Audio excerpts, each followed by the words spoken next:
Hi, my name is Eva, and welcome to the channel Learn Russian with Eva. If you already know basic Russian, grab your coffee, tea, or whatever keeps your brain alive and get comfy. Today, we're leveling up. In this lesson, we're going to read 5 powerful Russian quotes, short, sharp, and full of real language. And we'll break each one down the way your brain actually likes it. First vocabulary, then a tiny grammar punch, and then the meaning. We're not just reading Russian.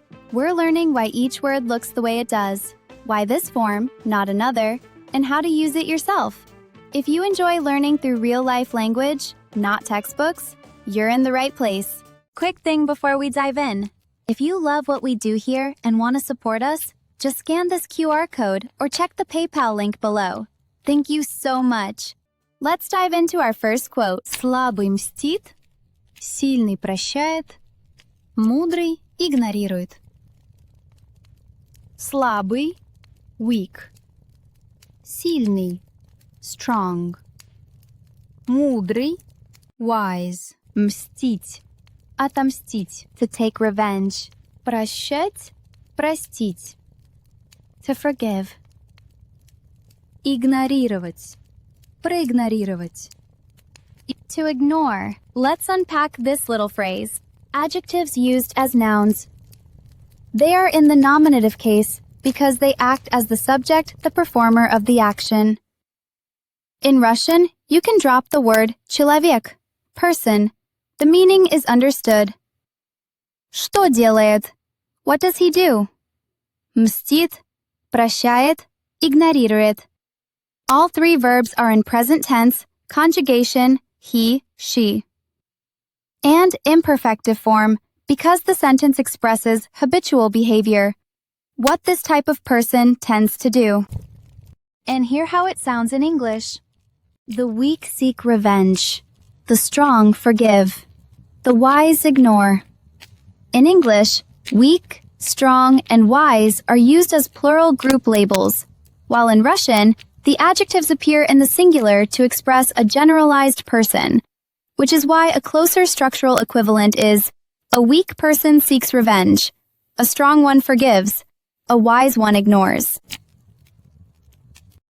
Guys, do you agree with this phrase? Drop your thoughts in the comments. I would really love to hear from you. And if I somehow miss it, don't worry, Yulia certainly won't. Манипулятор всегда обижается первый. First, let's look at the vocabulary. Манипулятор, a manipulator. Обижаться, обидеться, to get offended or to become offended. Here we use обижается, imperfective, the first form, because this is a general statement. Первый, the first. Всегда, always. Let's look inside this sentence. Кто, who? Манипулятор. We use this noun in the nominative case, because in Russian, in most cases, the performer of an action appears in the nominative case. The main exception is passive constructions, where the performer shows up in the instrumental case. Что делает? What does he do? Обижается, gets offended. Here we use the conjugation he, she. Как часто? How often? Всегда, always. And here's how it sounds in English.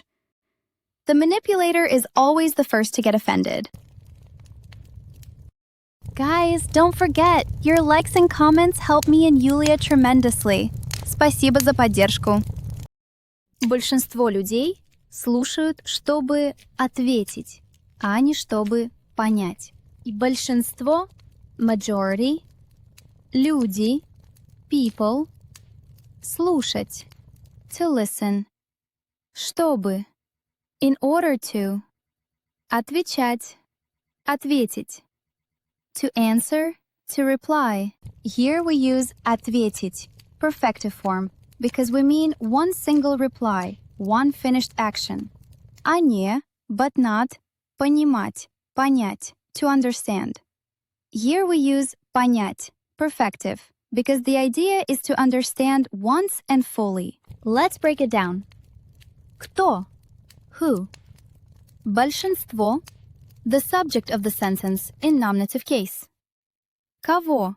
Of whom? Большинство людей. Genitive plural, because after quantifier words like большинство, много, мало, Russian uses the rule of the genitive case for plural nouns. Quick example. Много людей. A lot of people.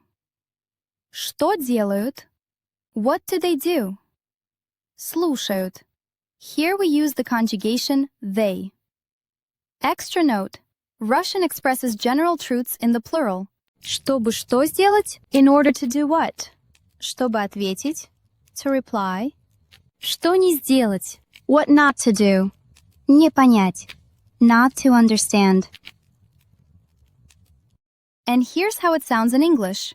Most people listen not to understand, but to prepare their reply.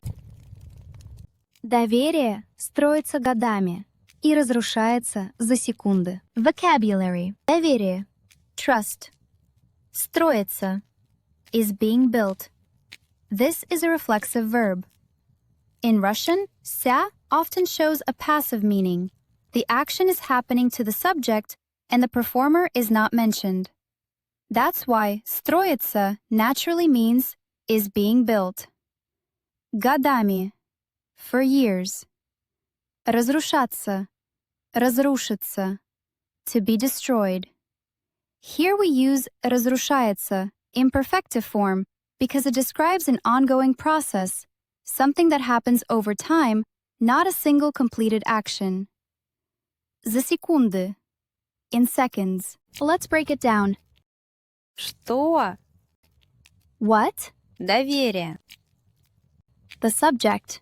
It is in the nominative case because this is the thing the actions happen to. Что делает? What does it do? Строится and разрушается. Create a passive meaning, like saying is built and is destroyed in English. We use the imperfective aspect here because we're describing a general truth that's always true, not a one-time event. For how long? Год, a year.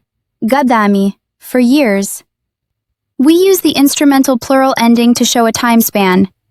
За сколько времени? In how much time? Секунды, seconds. За секунды, in seconds. If you want to show how long it takes, use за plus a time word in the accusative case. Here's the English version. Trust is built over years and destroyed in seconds. Если сам себе не поможешь, никто не поможет. Если, if, сам, yourself, себе, to yourself, помогать, помочь, to help, никто, nobody. Let's walk through the grammar. Who, to whom, сам себе, yourself to yourself. Что не сделаешь? What won't you do? Не поможешь? Won't help. Here we use the future perfective form from помогать, помочь, the you conjugation, because it expresses one completed action in the future. What will he, she not do? Не поможет. Will not help. This is the he, she future perfective form from помочь. We use it because the meaning is one completed action in the future. One act of helping that simply will not happen. Кто? Никто. Who? Nobody. This sentence has a real conditional structure. Unlike in English, where the verb after if must be in the present tense, in Russian, the verb after если can be in any tense that matches the meaning. In Russian, with negative words like никто, nobody, ничто, nothing, никогда, never, никуда, nowhere, the verb must also take the negative particle не. So the pattern is always никто, не, verb. English uses only one negation. Nobody will help. Russian requires two. Никто не поможет. And hear how it sounds in English. If you don't help yourself, no one will help you.